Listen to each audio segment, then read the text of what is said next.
I always forget to do this at funerals. Friends, if you would join me in the traditional Jewish response in the time of death and turn off your cell phones. The beauty part in this room is that if yours is the one that goes off, you won't be able to answer it in here anyway. You're going to have to run out, and you don't want to do that, and then we're all going to be looking at you. So, and I have to remember to do it because if I don't turn mine off, mine will be the one that goes off.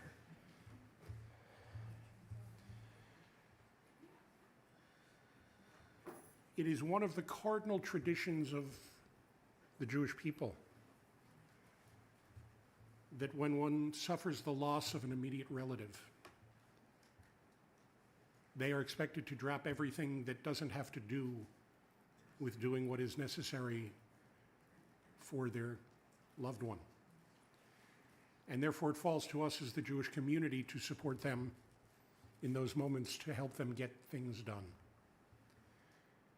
It's an expectation of all of us in the community to the point where the tradition teaches that the family is not expected to thank anybody for what they do in a time of mourning for them. That it's part of our DNA that we do it instinctively.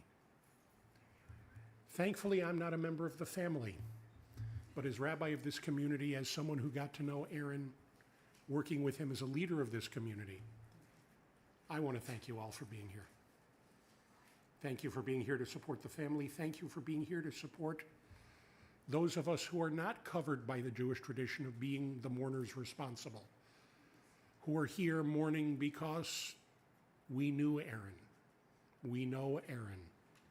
He was part of our lives, part of our circle, part of our community, and yes, part of the families we create for ourselves. And so in a very real sense, we are all mourning today. Shiviti Adonai lenegdi tamid, ki mimini balemot, I have set the eternal always before me. God is at my side, I shall not be moved. Therefore does my heart exult and my soul rejoice. My being is secure. For you, O God, will not abandon me to death, nor let your faithful ones see destruction. You show me the path of life. Your presence brings fullness of joy. Enduring happiness is your gift. O God, what are we that you have regard for us? What are we that you are mindful of us? We are like a breath, our days like a passing shadow. We come and we go like grass which in the morning shoots up renewed and in the evening fades and withers. You cause us to turn to dust, saying, return, O mortal creatures. Would that we were wise, that we understood whither we are going, for when we die, we carry nothing away. Our glory does not accompany us, it remains behind. Mark the wholehearted, behold the upright, for they shall have peace.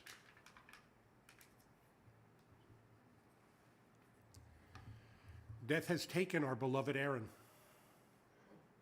Our friends grieve in their darkened world. In their silence there is lamentation, in their tears there is loneliness. Lost in sorrow, may they find the presence of loving friends. Hear them, O God, and be with them. For Aaron's love that united us in life, a love which death cannot sever. For his companionship that we shared along life's paths, and which continues through the tenderness of memory. For the gifts of his heart and mind that brought us joy and happiness, and are now a precious remembrance. For all these and more, we give our thanks to God. And in this time of grief, we listen to the voice of our sacred scriptures, a voice that brings us the ever new message of God's nearness. It tells us of our kinship with the Creator, in light as in darkness, in joy as in sorrow, in life as in death. Adonai ro'i lo echsar, Binotesha yorbitseni al me menuchot yinahaleni nafshi yishovev. Yancheni v'magle tzedek lema'an shemo. Gam ki elech beget salmavet lo irara ki ata imadi. Shivtecha o mishantecha hema yenachamuni. Taroch lefanai shulchan neged sororai. Deshanta v'Hashem en roshi kosi revaya. Ach tov v'chesed yirdefuni kol yemei chayai. V'shavti b'veit Adonai le'orech yamim. O God, you are my shepherd. I shall not want. You make me to lie in green pastures. You lead me beside the still waters. You restore my soul. You guide me in straight paths for the sake of your name. Yea, though I walk through the valley of the shadow of death, I will fear no evil, for you are with me. Your rock and your staff, they comfort me. You prepare a table before me in the presence of my enemies. You have anointed my head with oil, my cup runneth over.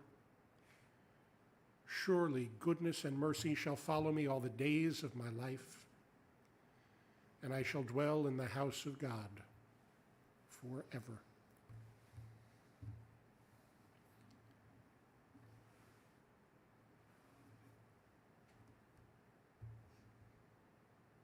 I've had the privilege over the last 25 years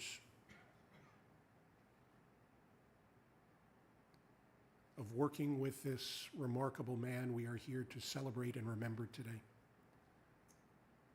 Learning from him, walking together in leadership of this community, studying together on Saturday mornings for years while he was still able.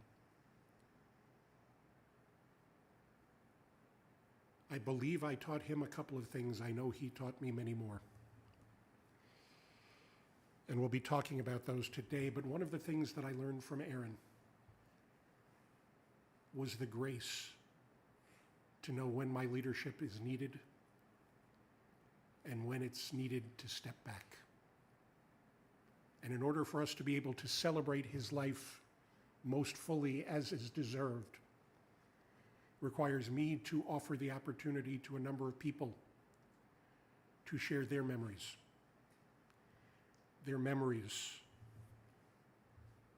as a son, as a sister, as a brother-in-law, before I get to share mine. So we get the full picture of a man who we know was much more than what we saw, who we know was much more than the sum of his parts. And so it is my privilege to ask his son Josh to come forward and begin our celebration in remembrance of Aaron's life.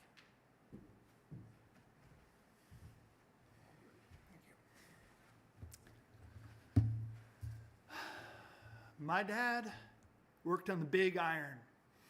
The IBM 704, the CDC 3090, the Cray 1, which he called the world's most expensive love seat.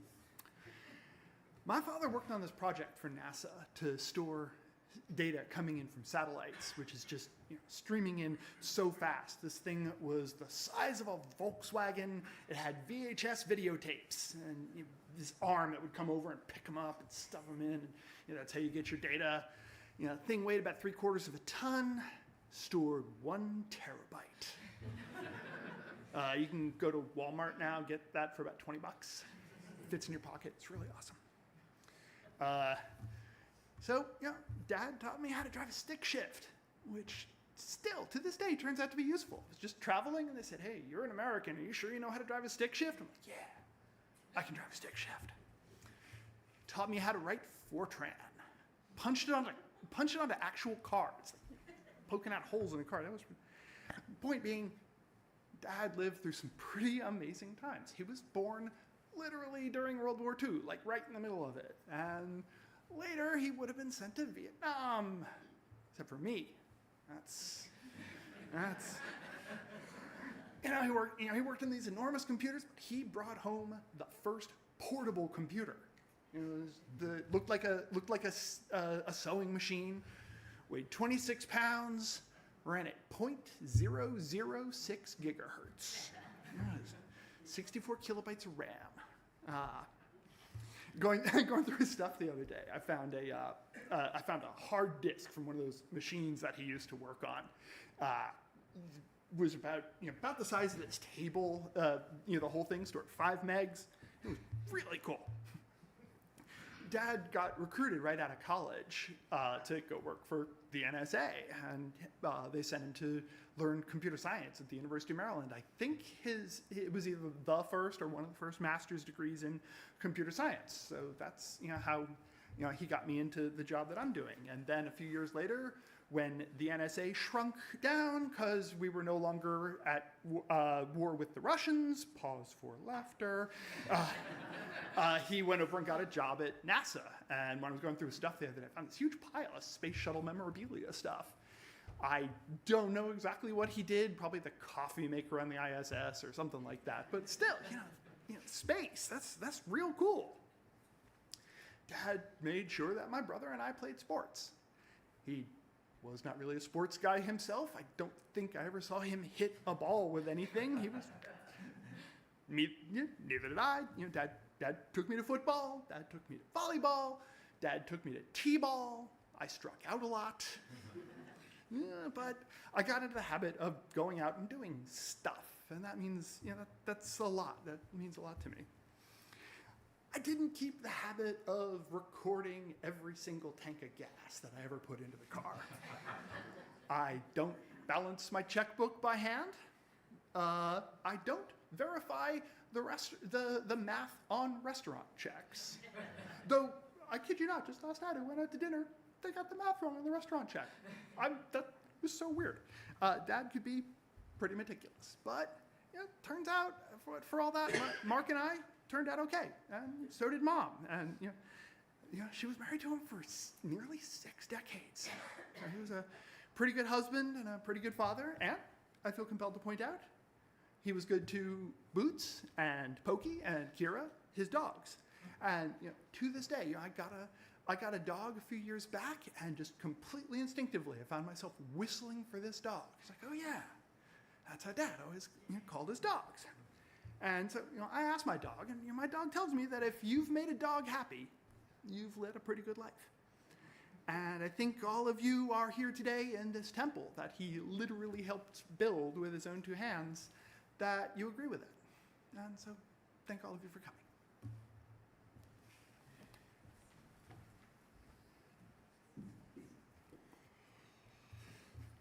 Thank you, Josh.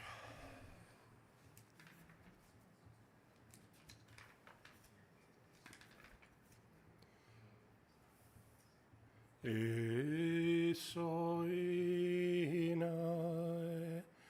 el harim me'ain Yavo Ezri Esoinai el harim Me'ayin Yavo Ezri Me'im Adonai Ose Shamayim Baretz.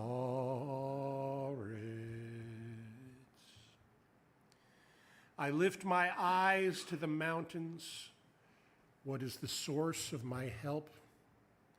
My help comes from God, the maker of heaven and earth. God will not let your foot give way. Your protector will not slumber. See, the protector of Israel neither slumbers nor sleeps. God is your guardian, your protection at your right hand. The sun will not strike you by day, nor the moon by night. God will guard you from all harm. God will guard your soul, your going and your coming, now and forever.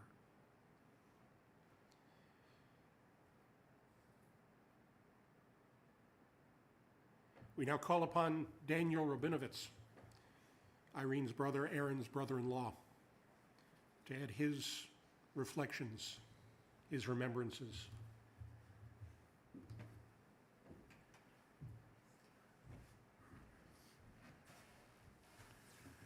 Good morning, everybody. My name is Dan Rabinovitz. As the rabbis more or less announced, I'm Irene's brother.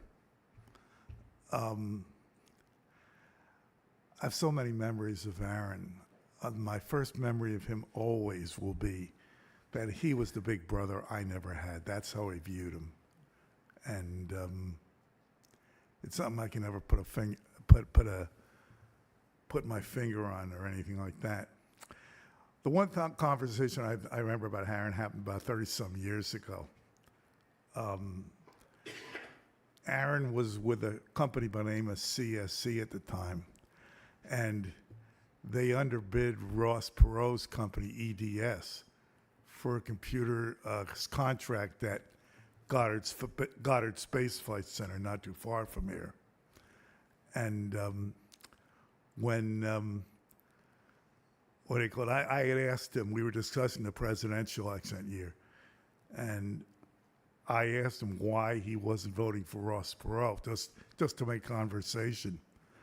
And that's when Aaron told me this, that when his people, CSC, moved in to take over the computer system at Goddard, they found that the system had been totally sabotaged under orders from guess who.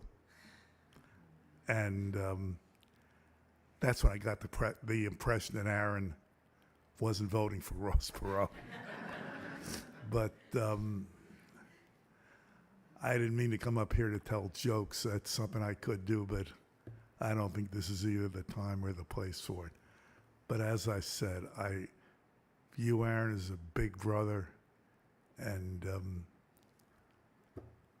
may God rest his soul. Thank you very much.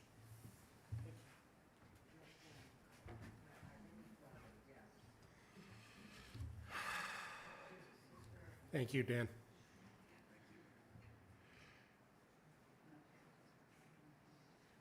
Words from the book of Ecclesiastes, a collection of Jewish wisdom. Words that have been so profound that they become a part of the folk music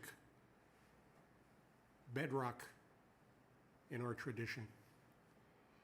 To everything there is a season, a time for every purpose under heaven, a time to be born, and yes, a time to die, a time to plant and a time to uproot what is planted, a time to tear down and a time to build up, a time to weep and a time to laugh, a time to grieve and a time to dance, a time to throw stones, a time to gather stones together, a time to embrace and a time to refrain from embracing, a time to seek and a time to lose, a time to keep and a time to discard, a time to tear and a time to sow, a time to keep silence and a time to speak.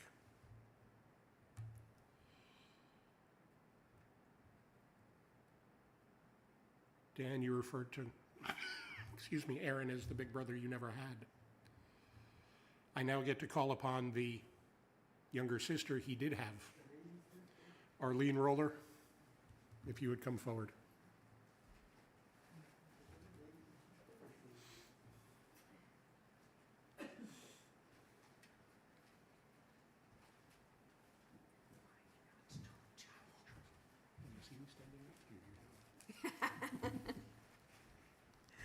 Good morning. You know, I'm not going to talk long, but I forget things at my age, like lots of things. So I had to write everything down. It starts out with, my brother had it rough. When he was about 8 years old, his mother passed. And my father married my mother. My brother was 11 years old. And then this twerpy little sister comes into the picture. Not only was I a twerp, I was kind of rotten as a little kid because my brother, I'd go into his room in the morning and I would take his pointer finger and his pinky and spread them wide. And my brother was a good man. He never got violent with me, but one day he realized, I'll just close my fingers around hers. That'll stop her. Sure enough, it did. When I was 13, my brother had the very good sense to marry Irene, who's been a wonderful, terrific wife to my brother. And my brother and she bought a car that to this day I remember, even though I was a little kid. It was a red Barracuda. It was the most gorgeous car. My brother was a very good son and a very good brother. If it was back in the day, now you young people don't know this, but we paid per minute based on the zone that you lived in too for telephone calls. My brother called every Sunday night religiously from the time he went to college until he passed. My brother was very generous. He took me with them when he went to Georgia to visit my brother. He moved to Pittsburgh for a while, and then his wife got smart and said, "You're moving back to Maryland." He was very loyal. He has 2 wonderful sons who have brought him many, many nachas. And then Mark had the wise idea to marry Gloria, which was one of your